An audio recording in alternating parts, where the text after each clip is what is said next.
roughly 14:43:08 Tuesday morning solar time, an enormous explosion occurred in Pluto vicinity. It was quickly pinpointed to Charon, Pluto's moon. Transtemporal, the Titan-based corporation, is known to have a large research center on Charon, but there has been no communication with the facility since the explosion. This is men to leave to U35661 approaching. You've got the LoadStar and Iron Dog Bodine. I've been rolling in the outer for 2 weeks, so I would appreciate... LoadStar, your ejector's too flat. You'll have to burn off 2 VUs or risk relaunch. Sorry, but I don't have enough deuterium to muss up a dandelion. Is that you, Ward? Stand by, LoadStar. U35661, I've been authorized to land you. Maintain attitude. You're now at 00 and passing the outer mark. You'll be fine, Tully. About 65 gigs. Yes, I know, Ward.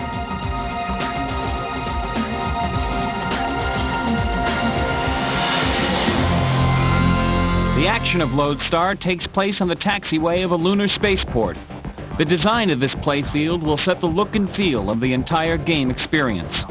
Detailed conceptual drawings are used to establish the scale, color schemes, and textures needed to create an environment that will stand up to hours of playing time. A 3D prototype is built to optimize the geometry of the taxiway.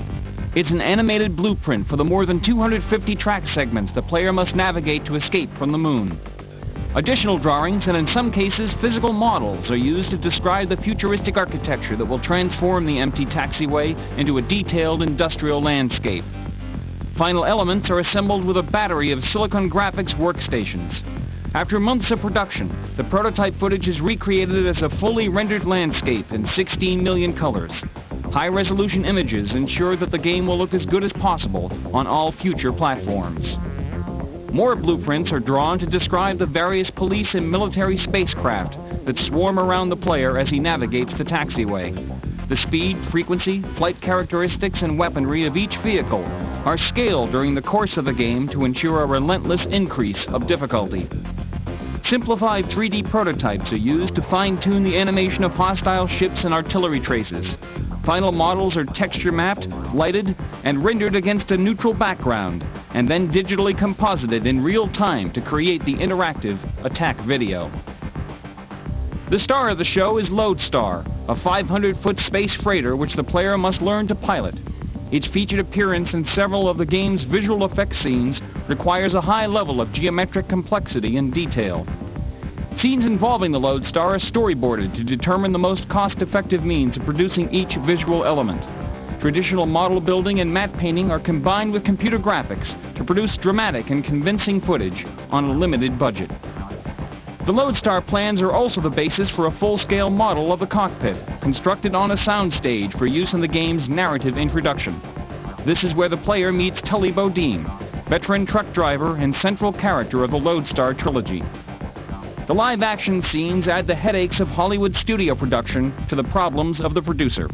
Scripted by conceptual designer Ron Cobb, these narrative scenes draw the player into the game by introducing the motivations of real people. Actor Barry Primus brings a laconic worldliness to the role of Tully. No truck driver's story is complete without a sheriff, and nobody does sheriffs like Ned Beatty. His performance gives Tully Bodine and the player a worthy nemesis. Hey.